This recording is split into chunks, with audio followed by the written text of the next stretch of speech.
another day that's not quite as long as it might have been otherwise. I think it'll be longer than yesterday.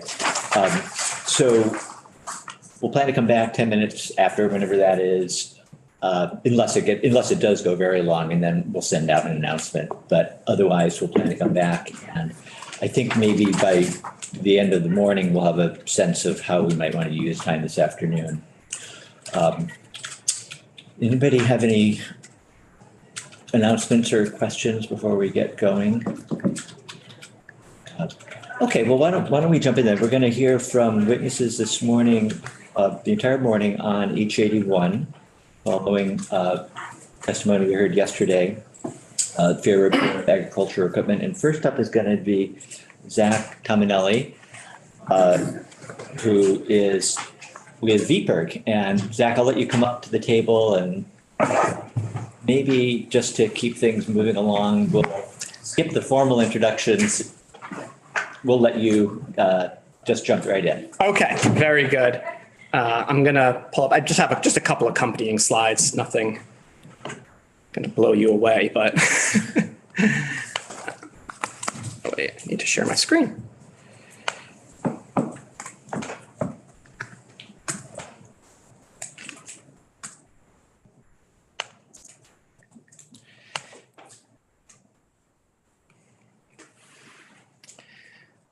Okay. Well, thank you very much for having me in. For the record, my name is Zach Tominelli. I am a consumer protection advocate for the Vermont Public Interest Research Group, VPIRG. In the interest of time, I'll spare you all the details about what VPIRG does. I think most people are familiar, but if you want more, come up to me later. I'll tell you all about it. But suffice to say, we work on a lot of different things, including consumer protection. That's the capacity I'm here today. And as a consumer protection organization, we've long supported fair repair across a wide variety of, industries and platforms. It's of particular concern in the agricultural space. And depending on how you trace these things back, one can make the argument that the fair repair movement actually originated in the agricultural space, because it is such a particular issue there. As you heard yesterday in a lot of the testimony, farmers are often working on, very finite timeframes. If something breaks and it's down for 2 weeks, that could have really dire consequences. So that was really, the impetus behind this. So the headline here is we support this bill. We hope that you will advance it with a favorable recommendation. But I want to focus my testimony today because particularly you heard yesterday from my national colleagues at USPIRG and repair.org. I think they laid out really well basically the basic case for fair repair and then the pros for it, and try to address some of the concerns that come up with it. So I want to just try to add some new information and also just focus on, I think, what are the most common either concerns or objections that we hear to this, and what our response is there. So one thing that I really want to emphasize is that other states are moving forward on this. This would not be Vermont being the first, certainly not in fair repair generally, and potentially not even in fair repair in the agricultural space. I think there was a question yesterday when Ledge Council was in about whether any state had enacted fair repair with this sort of framework, the basic, a manufacturer must provide on fair and reasonable terms the tools, parts, et cetera, et cetera. And the answer to that question is actually yes. It's happened recently, but in June of 2022, so last year, Colorado was the first state to enact a state-level fair repair law with that sort of framework, and it was specific to powered wheelchairs. And this may surprise you, or maybe it doesn't, but fair repair is actually a big issue in that space as well, powered wheelchairs, getting the parts to be able to fix that. So it was a narrow law, but it did adopt that sort of framework for powered wheelchairs. That was June of 2022. It's been on the books since then. I'm not aware that it's been subject to a legal challenge. I don't want to say definitively that these things move fast. I don't know if something has come up, in the past couple of months, but I'm not aware that that's been challenged. And in fact, and I'll skip just quickly ahead because I think it is interesting, Colorado lawmakers there think that framework works so well. They passed a right to repair for agricultural equipment, at least out of the House this session, just a few weeks ago in February.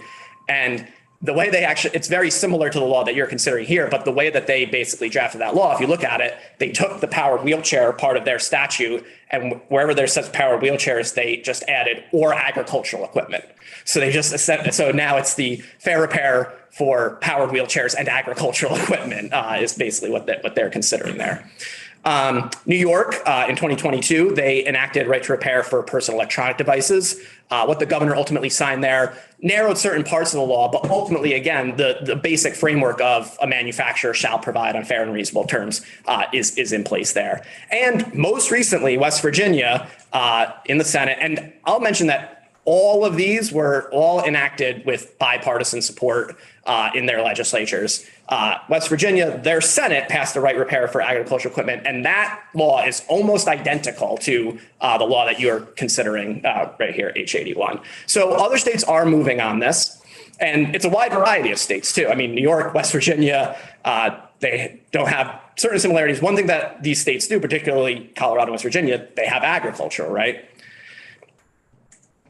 And this is just a quote from Rep. Ron Weinberg. He's a Republican from Loveland. He's one of the lead sponsors of the Colorado Agricultural Fair Repair Bill. When it passed, this is what he said. He said, "I'm talking to my constituents out in rural areas, and they're telling me that they're buying third-party illegal software from Russia trying to fix their own machine. That is a problem. It's time that we pass something to help the ag community." So this is just one aspect of what is driving this, farmers feeling that they're compelled or forced to go kind of through secondary and sometimes sort of illegitimate routes to get things fixed. And this is what we kind of want to try to address. So I just want to kind of address 5 points of emphasis. And these, like I said, are really meant to kind of get at either common concerns or common objections, because this is not the first time that this legislature has considered fair repair or even fair repair in the agricultural space. And these sort of things have come up in the past. And the first thing that I really want to emphasize here is that ultimately this is about giving farmers, and I'm going to use farmers as a shorthand for people who work with agricultural equipment or forestry equipment, which is what this bill applies to. It's just a little bit shorthand to say farmers, even though that's maybe not all inclusive of everybody who might be touched by this bill. But ultimately, it's about giving farmers more options. And this is what I mean by this. So when we've kind of had discussions or debates on this in the past, somehow we start getting further and further down the rabbit hole, and it starts to enter this frame where we start to either think that the point of this legislation or the likely outcome is that if we give farmers access to all the parts information repair, that the next day, all of a sudden, every farmer is only going to be making their own repairs. They're going to be doing everything themselves. And that really isn't the reality. That's not what our intention is, nor is it what our expectation is. The fact is, particularly here in Vermont, and I don't know if this is the case in every single state, but what we've at least heard anecdotally, and we've reached out to VPIRG members who are farmers, and we've heard this through other testimony, is that by and large, Vermont farmers are quite happy with the authorized service technicians in this state, with the dealerships and that sort of thing. So I think you'll hear from some of them later. And I just want to be perfectly clear. The impetus here is not that farmers by and large are either getting ripped off or feel like they're not getting adequate service. In fact, quite the opposite. From largely what we've heard, they think that these folks are dependable, trustworthy, very knowledgeable. So if that's the case and they feel that way, I want to be clear, this bill, all it does in terms of is giving options. It doesn't change the fact that you can still avail yourself of the current dealership and the current service that you're using. And if you trust those folks, that's the way this thing works. You're not going to stop using them just because now these additional tools are at your disposal. I mean, if you trust them to work on your equipment, you're going to keep using them. And that's what we expect really to happen. And frankly, many, maybe a majority, maybe in the vast majority of cases. But there are other cases where maybe a farmer is unhappy with the service, or maybe they are happy, but on a particular job, the authorized service tech can't get out to them for 5, 10, 15 days. Or maybe it's a relatively simple job and the farmer, if they had access to all of the parts, tools, information that they need, could save some serious money if they fixed it themselves. We want to at least give them the option of being able to do that, to either fix it themselves or use an independent tech to make that fix. We think that that's fair. So it's not saying that they have to do all that, but it's at least giving them the option. And right now they don't have that option. And that's really the point. In certain cases, they have no choice but to get something fixed by an authorized service tech because the manufacturer is withholding certain information, parts, tools that would allow them to actually make that fix. So this is about giving farmers options. It's not about radically changing how we're fixing our agricultural equipment. We don't expect that it actually will radically change. Advancing an agricultural repair is likely to be environmentally beneficial. So there were questions, yesterday, the questions always come up about emissions controls. Would this somehow make it easier for people to tamper or make them more likely to override emissions controls? We don't believe that that's the case. So it's important to remember today, as we sit here, it is illegal to tamper with and override emission controls on this equipment. And if you pass this bill, it will still be illegal to override and tamper with emission controls on this equipment. Nothing in this bill changes that. And to our knowledge, and you can hear from the text, none of the parts, tools, and information that we're saying should be made available through this make it easier for people to tamper with emissions equipment. And even if it were the case that it somehow did make it easier, we don't think the answer to that problem is to withhold parts, tools, and information from farmers so that they can make legitimate repairs. The answer is to enforce the emission standards that we have on the books. Another related point to this, I think you heard yesterday that more and more farmers, because they don't have a great degree of confidence that some of the newer equipment with software, should it break, can be fixed in a timely manner, that they might be able to get the parts to it, are relying on older machines, older equipment. And I don't begrudge them doing that, considering the current state of repair. They have a higher degree of confidence that, on those older machines that they can fix that. The problem with that environmentally is that those older machines do have less rigorous emissions controls. They are more polluting. So the current repair situation is we are essentially incentivizing and pushing our farmers to use older equipment and older, dirtier, more polluting equipment. So we actually think that enacting right to repair might have an environmental benefit. Right to repair can enhance safety. So this is another question that comes up. If we, give people access to this, are they going to be tinkering or making repairs that they really shouldn't be making, and therefore exposing themselves to some kind of, safety risk or safety hazard? And this is another area where it's important to just step back and think, well, what is the current reality situation? And you saw that quote about using third-party illegal Russian software. The fact of the matter is today, the status quo, if a piece of equipment breaks and you find out that tech can't get out for 5, 10, 15 days, you may feel compelled to seek out an alternate way to try and fix that machine. And if at the moment right now, the manufacturer is withholding the authorized and proper information, tools, parts, et cetera, you may need to avail yourself of a third-party part or third-party information. Go watch YouTube and see if you can figure out how I'm supposed to do this, because you can't get your hands on the information to do it properly and safely. So we actually think not having right to repair is actually more risky. It makes it more likely that people are attempting to make repairs using unauthorized parts, using things that might be illegitimate. Farmers and independent repair technicians do not currently have access to all of the tools and information they need to make their repairs. This is sort of the point, right? But I wanted to state this because I think, when we brought this up before, we hear often from manufacturers, well, we already offer a lot of tools and parts and information so that farmers can make, sometimes they say all the repairs, or sometimes they say 90, 95% of the repairs that they need to make. I have no idea if that number is true, whether it's 90 or 95. I don't really have a sense there. But even if it's 99%, if there is 1% of repairs that farmers, and I want to stress this, do not have the option of making themselves or making with an independent tech, we think that's too much, because that 1% could be a critical 1%. It could be when your equipment goes down for 2 to 3 weeks and you lose tens of thousands of dollars because of that. So we think it doesn't matter if it's 90%, 95%. Farmers should have the option to make every single repair on the parts and equipment that they own. That's sort of the idea there. And the idea that all of the tools and information are already available to farmers, We know that that's not true. I think you heard yesterday, USPergandRepair.org, they did a side-by-side comparison of the diagnostic tool that John Deere offers the public versus what they offer their authorized techs. The public version they found was limited, was redacted. It was not the same tool. It did not give all the same information.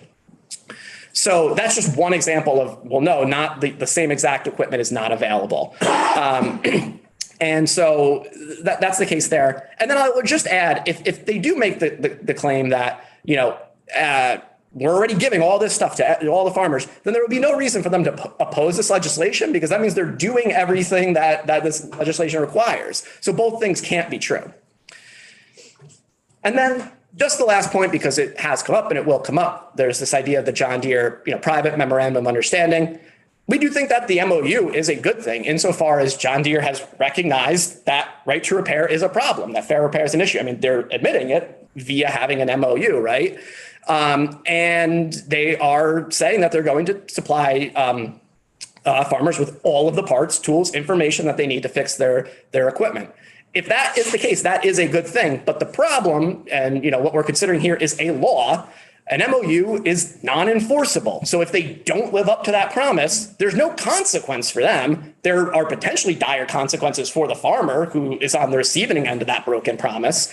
And John Deere can walk away from the MOU at any time. If they decide that it's not working for them, they can give 30 days notice and break it. So it's not binding. So it doesn't offer a permanent, enduring solution to our farmers. It doesn't offer them that guarantee that we're talking about.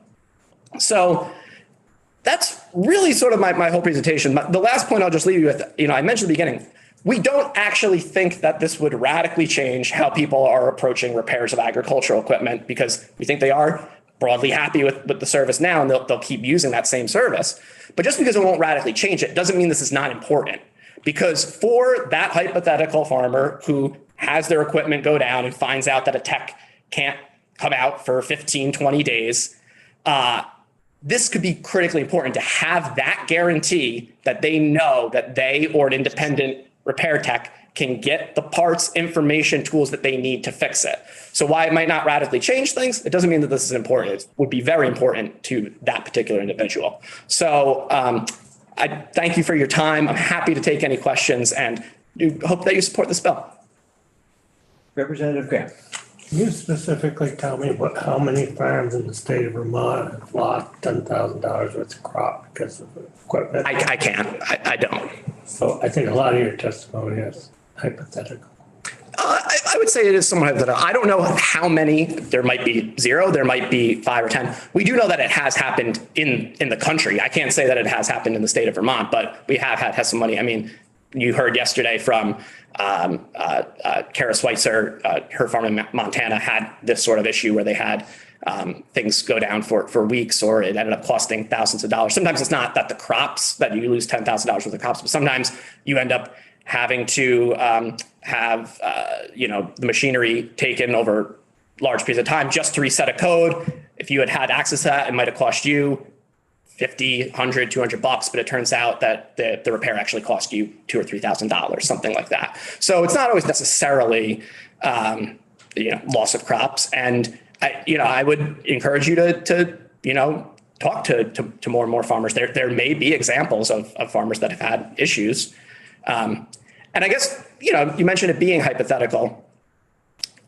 Even if it hasn't happened yet, if there's the potential for it to happen, if there's a potential for somebody to have their equipment go down for 2 weeks and they're going to lose $10,000, and we could do something relatively simple here that could actually save them that heartache and save them that issue, I think it makes a lot of sense to do that. Representative Temple. So I'm trying to draw a parallel here. Help me through this. So I own a Ford F-150. Yeah. And I go to a third-party repair shop. Yeah. They can plug in, get diagnostics, have all the parts, and do a full service without being given authorization by Ford. Right. Is that the equivalent here that we're trying to achieve? That's exactly right. So automobiles are the one area in this country where consumers broadly have a right to repair. And that is a result of years of various different things, laws, memorandums of understanding that were passed, or whatever. But that is the model that we want to essentially extend to agricultural equipment. So right now, and you bring up a good point, You have, Ford F-150, a pickup truck. Want to recognize that, the safety risks with, certain agricultural equipment may be heightened, but automobiles, motor vehicles, these are complex, large machines. If they are not repaired correctly, could pose serious, risks and safety risks. But we have decided in this country, and we do broadly have an automotive right to repair. We trust that, yes, you have the option. You can bring your car to a dealership. You can bring it to Ford. And plenty of people do that. People like the assurances that when they bring a car to the dealership and have the dealer work on it, and the service techs there, they do that. But you have the option of taking your vehicle to a trusted independent mechanic. And even in my own home, my wife, she takes her car to the dealership. I have a trusted independent mechanic that I take my car to. And that's, but we both know that they're able to get the same information, parts, all of that to be able to work on it, safely and correctly. So we think it makes a lot of sense to extend that model to agricultural equipment. Like why we wouldn't have the same model for farmers is a little bit of a mystery. Representative O'Brien.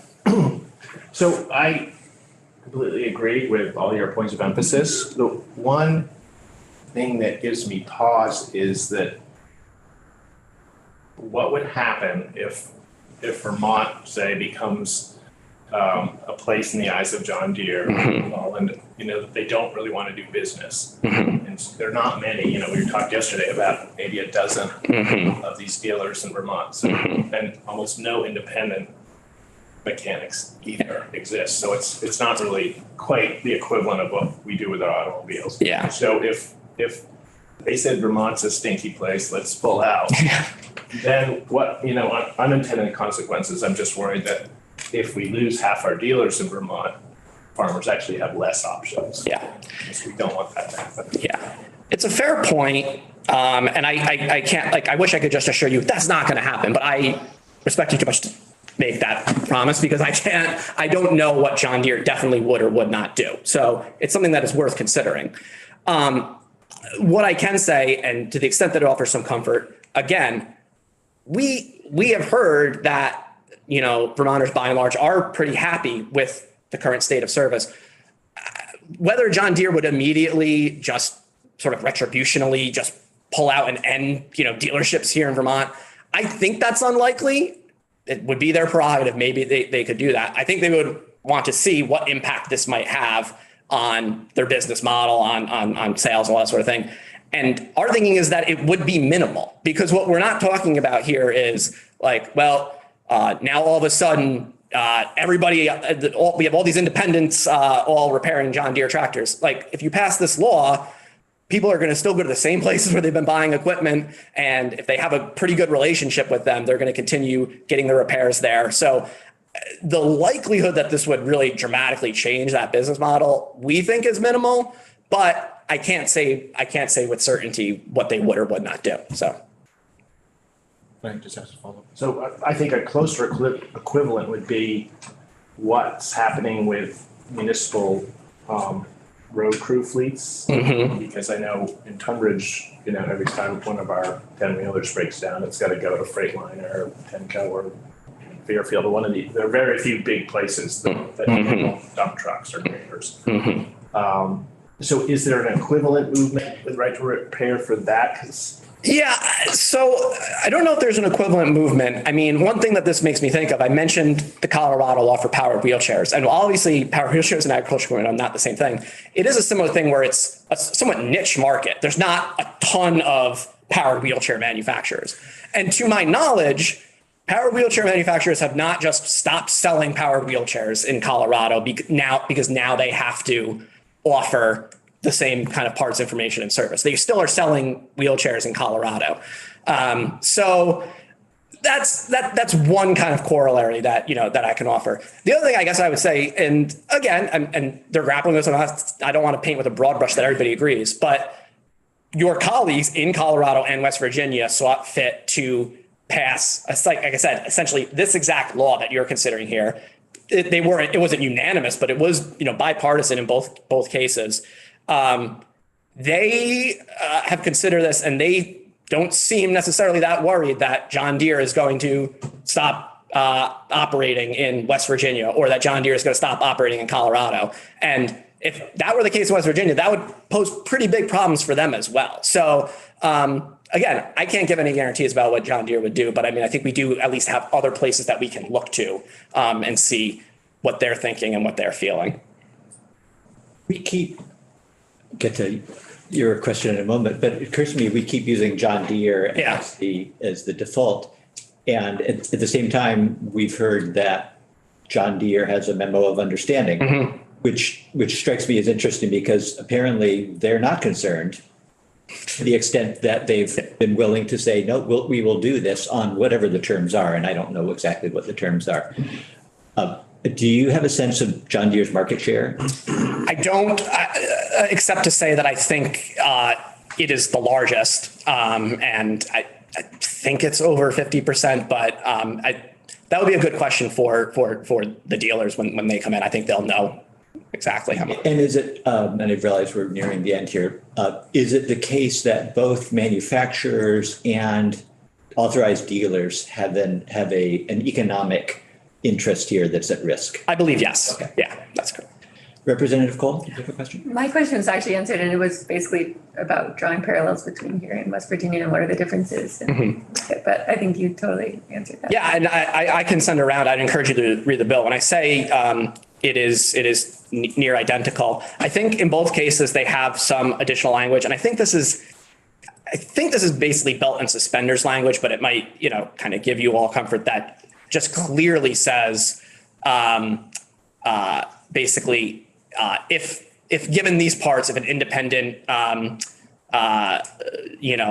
mechanic or an individual farmer then makes repairs that are improper or unsafe, the manufacturer is not liable for any resulting issues there. And it emphasizes these parts, information tools that are kind of be given shall not be used to override any sort of safety